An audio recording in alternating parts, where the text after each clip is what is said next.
여러분, 지금 당장 일어나서 한 발로 서보세요. 딱 10초만요. 10초 못 버티시면 앞으로 10년 안에 사망할 위험이 84% 높아집니다. 서울대병원 노년내과 연구팀이 1,702명을 7년간 추적한 결과입니다. 그런데요, 이 검사가 진짜 무서운 이유가 따로 있습니다. 이 검사는 다리 힘을 보는 게 아닙니다. 아침에 눈 뜨자마자 우리 몸속에서 일어나는 4가지 시스템이 아직 살아있는지 죽어가고 있는지를 한 번에 보여주는 검사입니다. 오늘 이 4가지를 전부 알려드리겠습니다. 하나도 빠짐없이요. 돈 한 푼 안 듭니다. 헬스장도 필요 없습니다.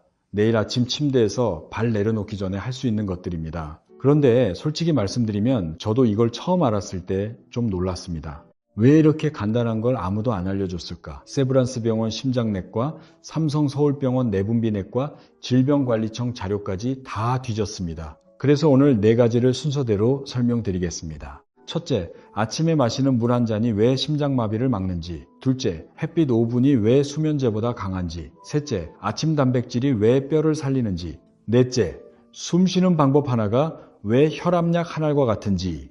우리 세대, 자식들한테 짐 안 되려면 이 4가지는 반드시 아셔야 합니다. 자, 첫 번째입니다. 아침에 일어나서 제일 먼저 뭘 하시나요? 커피부터 드시나요? 아니면 화장실부터 가시나요? 여러분, 어떤 걸 먼저 하시든 물 한 잔이 먼저가 아니시면 지금 이 순간에도 혈관이 막히고 있을 수 있습니다. 왜 그런지 설명드릴게요. 밤새 자는 동안 우리 몸에서 무슨 일이 벌어지는지 아시나요? 7시간에서 8시간 한 모금도 안 마시고 누워있는 겁니다. 그 사이에 땀으로, 호흡으로 수분이 빠져나갑니다. 그러면 피가 어떻게 되겠어요? 걸쭉해집니다. 진짜로요. 어떻게 설명드릴까요? 수도관에 물 대신 꿀을 흘려보낸다고 생각해 보세요. 같은 관인데 꿀이 물보다 훨씬 천천히 흐르잖아요. 심장은 그 걸쭉한 피를 억지로 밀어내야 합니다. 압력이 올라갑니다. 혈관벽에 상처가 납니다. 거기에 콜레스테롤이 달라붙습니다. 세브란스 병원 심장내과 연구팀이 발표한 자료에 따르면 아침 기상 직후 이 시간이 하루 중 심장마비 발생률이 가장 높은 시간대입니다. 뇌졸중도 마찬가지입니다. 왜 하필 아침일까요? 밤새 혈액이 농축됐기 때문입니다. 질병관리청 통계를 보면 뇌졸중 환자의 23.7%가 기상 직후 이 시간 이내에 발병했습니다. 거의 4명 중 1명꼴입니다. 여기서 한 가지 더요. 고혈압 약 드시는 분들, 특히 이뇨제 계열 약 드시는 분들, 이 약이 밤새 소변을 더 만들어냅니다. 자는 동안 수분이 보통 사람보다 더 많이 빠집니다. 아침에 일어나시면 이미 탈수 상태인 겁니다. 청주에 사시는 장순옥 어르신 72세이십니다. 퇴직은행원이셨고요. 고혈압 약을 10년째 드시고 계셨습니다. 매일 아침 커피부터 드셨습니다. 어느 날 아침 세수하다가 갑자기 어지러우셨답니다. 다행히 큰일은 안 났지만 병원에서 혈액 점도가 너무 높다는 말을 들으셨습니다. 의사 선생님이 딱 한 가지만 바꾸라고 하셨답니다. 아침에 커피 전에 물 한 잔, 그게 전부였습니다. 3주 후 혈액 검사에서 점도가 눈에 띄게 낮아졌다고 하셨습니다. 그래서 뭘 하시면 되냐고요? 간단합니다. 내일 아침 눈 뜨시면 침대 옆에 있는 물을 한 잔 드세요. 종이컵 하나 약 200ml면 됩니다. 미지근한 물이 좋습니다. 찬물은 위장에 자극을 줄 수 있거든요. 커피는요, 물 마시고 30분 후에 드셔도 늦지 않습니다. 이것만 하셔도 혈관 속 피가 묽어지면서 심장이 편해집니다. 신장도 편해지고요. 관절 윤활도 좋아집니다. 돈 한 푼 안 들죠? 수돗물이면 충분합니다. 한 가지 더요. 물 대신 주스나 우유를 드시는 분들 계시죠? 그건 효과가 다릅니다. 국민건강보험공단 자료를 보면 설탕이 든 음료는 오히려 혈액 점도를 더 높일 수 있습니다. 반드시 맹물이어야 합니다. 이거 정말 중요합니다. 자, 첫 번째 정리하겠습니다. 아침에 눈 뜨면 뭘 하시든 물 한 잔이 먼저입니다. 심장을 위해서, 혈관을 위해서, 그리고 우리 가족을 위해서요. 두 번째로 넘어가겠습니다. 이것도 정말 중요한 건데요. 의외로 모르시는 분이 많습니다.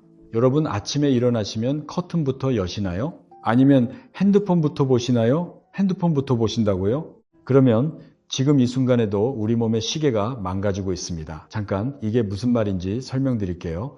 우리 몸 안에 시계가 있습니다. 진짜 시계는 아니고요. 뇌 속에 있는 작은 조직이 하루 24시간을 관리합니다. 언제 잠들고, 언제 깨고, 언제 배고프고, 언제 혈압이 오르고 내리는지 이걸 다 이 시계가 결정합니다.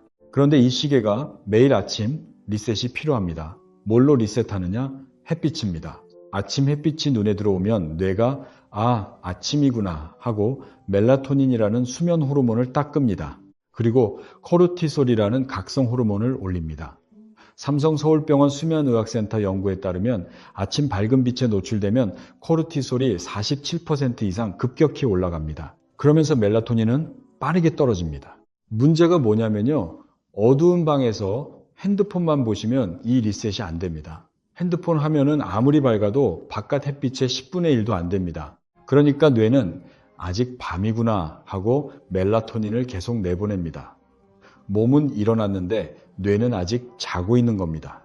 이해되시죠? 그래서 낮에 졸리고 오후에 머리가 무겁고 밤에는 또 잠이 안 오는 겁니다. 이게 나이 탓이 아닙니다. 시계가 고장난 겁니다. 여기서 한 가지 더 충격적인 사실이 있습니다.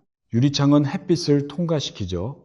그런데 서울대 의과대학 연구에 따르면 일반 유리창은 비타민 D를 만드는 자외선을 거의 100% 차단합니다. 따뜻하게 느껴지시죠? 그건 열만 통과하는 겁니다.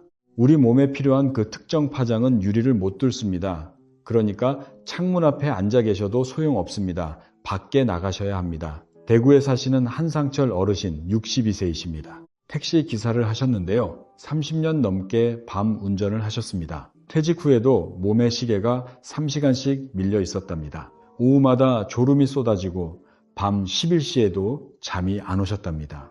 피로가 나이 때문인 줄 아셨대요. 그런데 의사 선생님 말씀이 매일 아침 같은 시간에 바깥 나가서 햇빛을 5분만 쐬라고 하셨답니다. 한 달 후에 오후 졸음이 확 줄었다고 하셨습니다. 밤에 잠도 전보다 훨씬 잘 오셨답니다. 그래서 뭘 하시면 되느냐? 내일 아침 물 한 잔 드신 다음에 현관문이든 베란다든 바깥으로 나가세요. 흐린 날이어도 괜찮습니다. 흐린 날 바깥이 거실보다 몇 배는 밝습니다. 딱 5분이면 됩니다. 핸드폰은 잠깐 내려놓으시고요. 그 5분 동안 눈으로 들어오는 빛이 뇌 시계를 리셋합니다. 그러면 낮에 맑아지고 밤에 깊이 주무실 수 있습니다.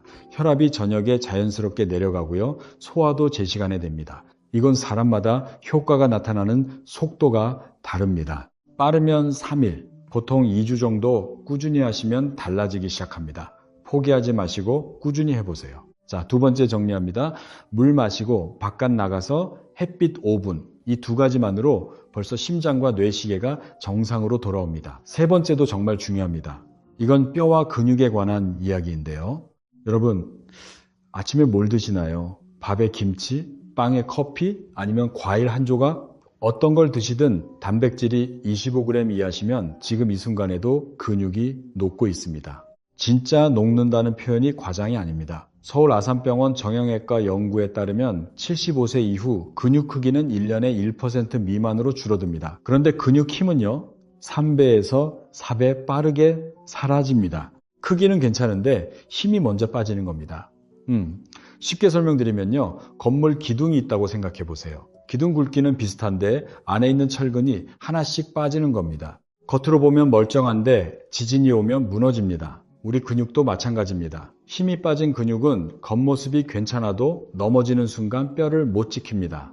대한정형외과학회 발표에 따르면 근감소증이 있는 어르신은 단순 낙상에서 골반, 손목, 쇄골 골절 확률이 2.3배 높습니다. 골반 골절이요?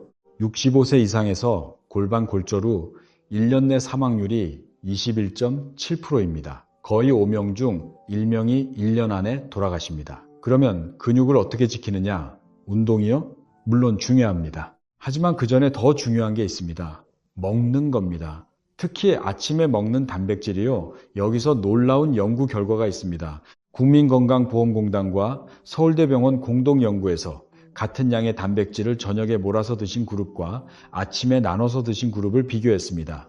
아침에 단백질을 충분히 드신 그룹이 악력, 그러니까 손에 쥐는 힘이 확실하게 더 높았습니다. 같은 양인데 시간만 바꿨을 뿐인데요. 왜 그럴까요? 밤새 자는 동안 우리 몸은 근육을 분해해서 에너지로 씁니다. 아침에 일어나면 근육이 가장 배고픈 상태입니다. 이때 단백질을 넣어줘야 근육이 회복됩니다. 저녁에 넣어주면 이미 낮 동안 분해가 끝난 뒤라 효과가 떨어집니다. 안동에 사시는 오복순 어르신 77세이십니다. 평생 농사를 지으셨고요. 무릎 인공관절 수술을 받으셨습니다.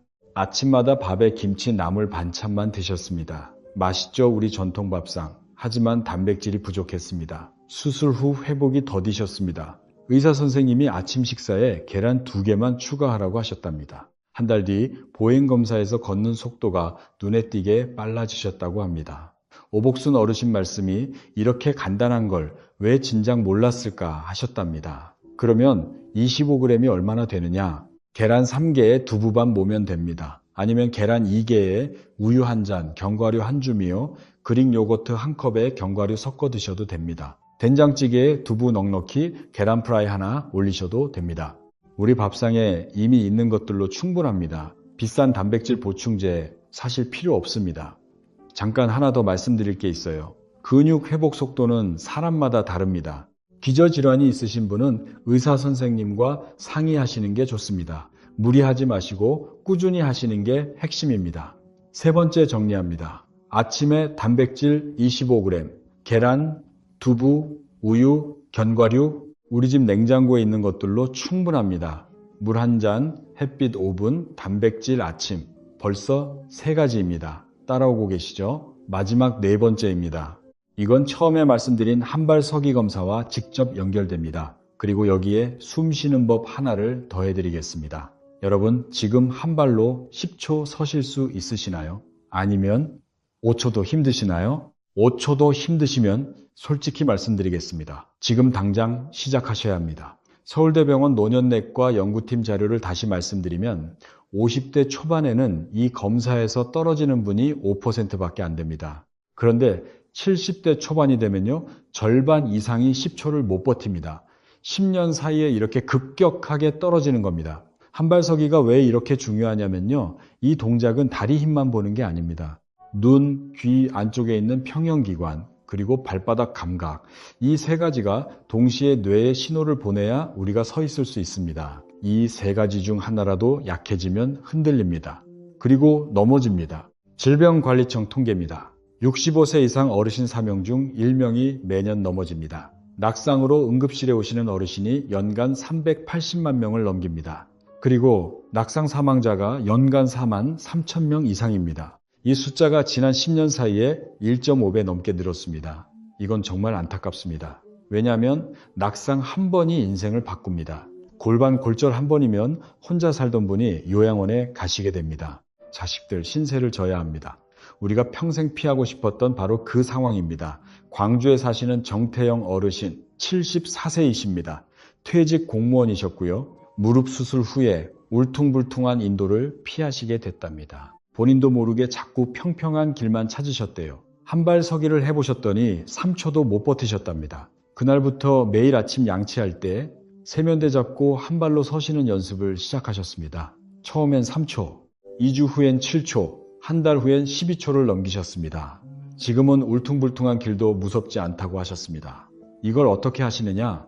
내일 아침 양치하실 때요. 한 손으로 세면대를 가볍게 잡으시고 한 발을 바닥에서 살짝 떼세요. 10초 세시고 발 바꿔서 또 10초. 양쪽 다 하세요. 이미 서 계시잖아요? 이미 세면대 잡고 계시잖아요? 새로운 시간이 필요 없습니다.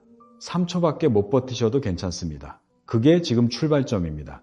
2주에서 3주 꾸준히 하시면 뇌와 다리 사이의 신호가 다시 강해집니다. 이건 하루 이틀에 되는 게 아닙니다. 주 단위로 좋아지는 겁니다. 포기하지 마세요. 그리고 보너스 하나 더 드리겠습니다. 이건 혈압에 직접 관련된 겁니다. 우리 몸에 미주신경이라는 게 있습니다. 뇌에서 시작해서 목을 지나 심장, 폐, 장까지 연결된 아주 긴 신경입니다. 이 신경이 활성화되면요, 심장 박동이 안정되고 혈관이 넓어지고 혈압이 내려갑니다. 브레이크 페달이라고 생각하시면 됩니다. 숨을 내쉴 때마다 이 브레이크가 살짝 눌립니다. 그런데요, 세브란스 병원 심장내과 연구에 따르면 이 미주신경의 힘이 60세에는 20세 때의 약 20%밖에 안 남습니다. 80%가 사라진 겁니다. 그래서 나이 들수록 혈압이 안 내려가고 심장이 쉽게 두근거리는 겁니다. 놀라운 건요, 느리게 숨을 내쉬면 이 신경을 다시 강하게 만들 수 있다는 겁니다. 그리고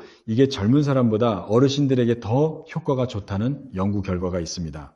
대한심장학회에서 13개 연구, 100명 이상을 종합 분석한 결과 느린 호흡 훈련을 한 그룹의 수축기 혈압, 그러니까 위의 혈압이 평균 7.4 정도 내려갔습니다.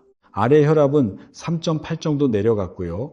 이게 어느 정도냐면 혈압약 하나의 효과와 거의 비슷합니다. 방법은 이렇습니다. 코로 4초 동안 천천히 들이마시세요. 7초 동안 살짝 참으세요. 그리고 입으로 8초 동안 천천히 내쉬세요. 내쉬는 시간이 들이마시는 시간의 2배입니다. 이게 핵심입니다. 내쉬는 게 길어야 미주신경이 자극됩니다. 이걸 4번 반복하시면 됩니다. 1분 30초밖에 안 걸립니다.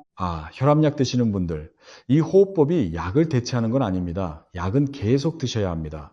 이 호흡법은 약이 못하는 부분, 그러니까 순간순간 혈관을 넓히는 역할을 합니다. 약과 함께 쓰시면 더 좋습니다. 내일 아침 침대에서 일어나시기 전에 눈 뜨시면 바로 4, 7, 8 호흡 4번, 그 다음 물 한 잔, 그 다음 바깥 나가서 햇빛 5분, 그 다음 단백질 아침 식사, 그리고 양치하면서 한 발 서기. 자, 오늘 말씀드린 4가지 정리하겠습니다. 첫째, 물 한 잔. 눈 뜨자마자 미지근한 물 200ml. 걸쭉해진 피를 묽게 만들어서 심장과 혈관을 보호합니다. 둘째, 햇빛 5분. 바깥에 나가셔서 직접 햇빛을 받으세요. 뇌시계를 리셋해서 낮에 맑고 밤에 깊이 주무실 수 있습니다. 셋째, 단백질 25g. 계란, 두부, 우유, 견과류. 밤새 녹은 근육을 아침에 다시 채워주세요. 뼈를 지키는 근육을 지키는 겁니다. 넷째, 한발서기 10초 플러스 4, 7, 8호흡 4번. 균형 감각을 살려서 낙상을 막고 혈관을 넓혀서 혈압을 관리합니다. 이 4가지에 드는 비용이 얼마인지 아시나요? 0원입니다. 수돗물, 햇빛, 냉장고에 있는 음식, 그리고 우리가 이미 쉬고 있는 숨, 전부 이미 가지고 계신 것들입니다. 방법을 몰랐을 뿐입니다. 우리 세대, 젊었을 때 자식 키우느라 내 건강은 뒤로 했습니다. 이제 우리 차례입니다. 손주들하고 공원에서 뛰어놀려면, 자식들한테 당당하려면, 또래 모임에서 가장 건강한 사람이 되려면 내일 아침부터 시작하세요. 처음에 말씀드린 한발서기 검사, 오늘 밤에 한번 해보세요. 그리고 한 달 후에 다시 해보세요. 숫자가 달라져 있을 겁니다. 그 숫자는 이유 없이 바뀌지 않습니다. 여러분이 바꾼 겁니다. 물론 사람마다 몸 상태가 다르고 효과가 나타나는 시간도 다릅니다. 기저질환이 있으시거나 혈압약을 드시거나 균형장애 진단을 받으셨거나 최근에 넘어지신 적이 있으시면 반드시 주치의와 상의 후에 시작하세요. 오늘 말씀드린 내용은 의학적 치료를 대체하는 것이 아닙니다. 건강한 습관의 방향을 알려드린 것입니다. 오늘 영상이 도움이 되셨다면 좋아요와 구독 부탁드립니다. 더 많은 건강 정보로 찾아뵙겠습니다. 궁금하신 점이나 여러분의 경험 댓글로 남겨주세요. 우리 함께 건강해집시다. 건강 지키시고 행복하세요.